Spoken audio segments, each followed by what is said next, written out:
Hello, everyone, and welcome back to my YouTube channel, The Power of a Low Carb Lifestyle.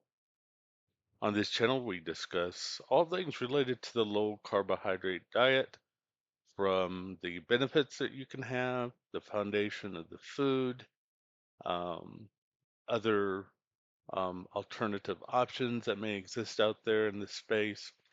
And it covers a wide range, really, of low carbohydrate topics such as how many carbs in a day is appropriate, how much fiber do you need. That was the last video.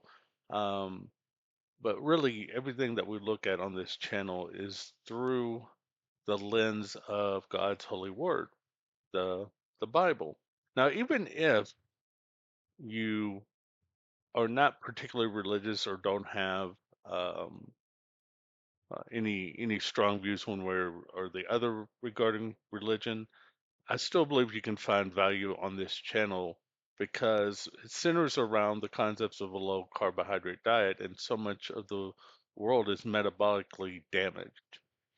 I myself am a recovering carboholic, and because I have um,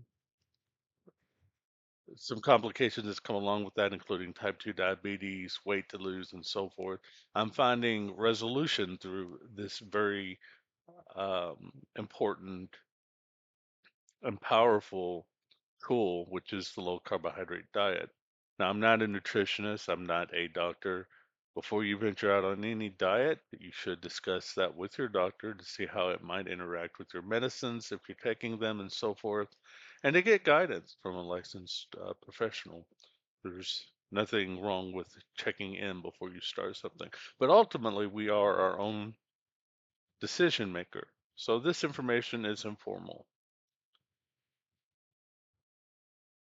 So, what then do I mean by a biblical low carb diet? That is the focus of this post today. So, when we talk about the creation diet, and this is um, well established in the book of Genesis, where it discussed what the original diet was.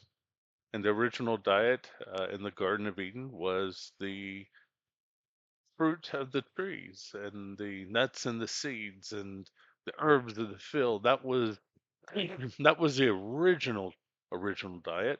Then after the fall of man, vegetables were added in. So you had a whole gauntlet of food that covered everything from legumes to grains and um, fruits and vegetables and nuts and seeds. And I understand not everybody's going to believe that that's the count of creation, but I am a Christian and that's what I believe to be true. Now, the one thing I can tell you about all of those foods, whether or not you subscribe to the or ascribe to the belief of the Bible, all those foods I gave you are in their whole food forms, and that's important. Later, after the flood, the meats were added in to the equation. So a Bible appropriate diet is one that is includes all the aforementioned foods along with meat. But the Bible does define the clean and the unclean meats, and we'll talk about that in just a moment. But when we look at the foods that are low carbohydrates foods, we can still pattern it after the biblical diet. We just select the foods that are lower in carbs because we're trying to reverse metabolic damage. So, and if you're looking at a video here on YouTube, you'll see that there's a few categories that I've got here, and it doesn't really have the like the seasonings and so forth, or the like the olive oil or the coconut oil, but I mean it does have the whole food groups here anyway, and that includes low carb vegetables, so your red bell peppers, your cauliflower, and so forth. And then you have the low carb fruit, which is your berries mostly here that I have incorporated. But you could also discuss your savory fruits like your avocados, your cucumbers and zucchini. Then there's the nuts and the seeds.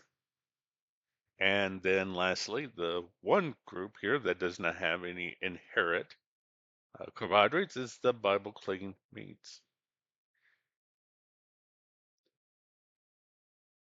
So when it comes to the first three groups here, the vegetables, the berries, the nuts, and the seeds, um, they're all part of a Bible appropriate diet. There's really not a whole lot to add to it. You can talk about, oh, is it organic? How much of it we want raw, how much of it we want cook, or how much of it can we have. Again, those first three groups, I always count net carbs because they're in their whole food form. I talk about that in the last video. And as long as I'm somewhere between 15 and 25 on any given day, even 30, I'm fine. But I aim somewhere between 15 to 25 every day. And I do that, try to give myself a little flexibility.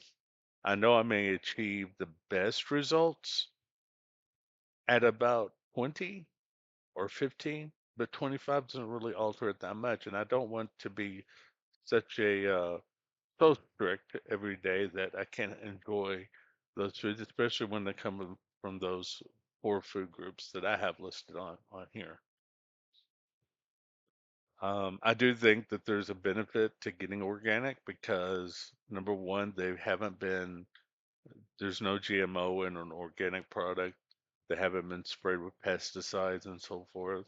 Um, there's especially when it comes to what they call the dirty dozen. You can look those up. The dirty dozen are the ones that get sprayed the most. Um, some things, if you think about like a coconut, for example, it's got a hard shell on the outside. Um, Not much, if any, of pesticides would get inside something like a coconut, right? You can use a little reasoning through that, but organic is beneficial. So is eating some of your food raw versus some of it cooked. Um, you can just kind of work around that to see what works for you and what's best for you. And that brings us to the fourth group here, and this is one that tends to be the most controversial of a topic. But when we're talking about the Bible foods here, we're talking about in the book of Leviticus where it defines what clean meat is and what unclean meat is. And some people in the Christian world thinks that in the New Testament era, maybe those laws no longer apply. Um, but in order to understand that point, I just want to highlight something here. And for those who are joining or listening in and not particularly religious, I apologize here for just a moment. I'm going to touch on this topic a little bit to try to help somebody out there understand the difference between laws related to the coming Messiah versus the health laws versus the Ten Commandments. Because there's three distinctly different laws in the Bible, and each one has a purpose. The first is God's moral law, his Ten Commandment law, found in Exodus chapter 20.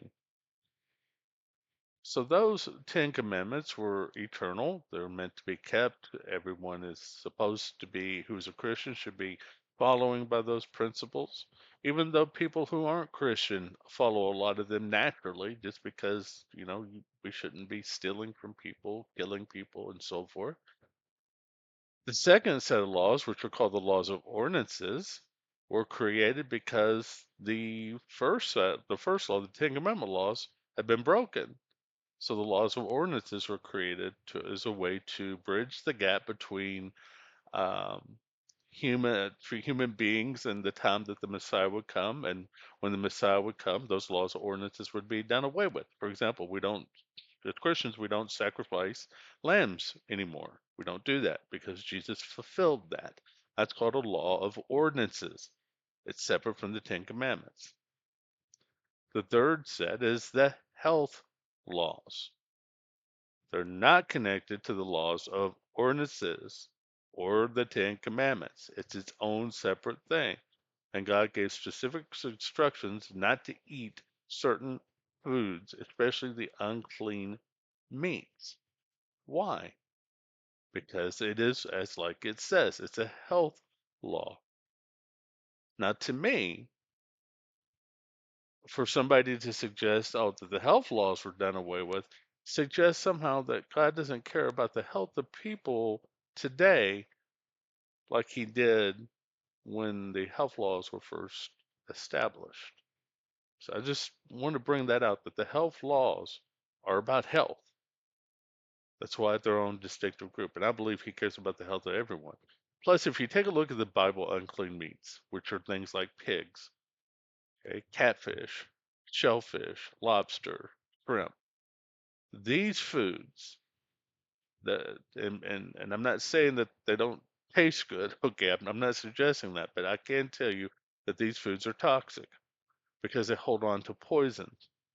The fat in for example, in a pig, they don't have a way to digest the food that they're eating in a way that rids all their body of the toxins. So when you're eating that, you're eating the toxins, and it's well established that um, they have issues with things like tapeworms and so forth, and there's all kinds of reasons why I wouldn't want to eat it separately of what the Bible says because I don't want to um, put that into my body. They're really the trash collectors of the world, and they serve a vital purpose.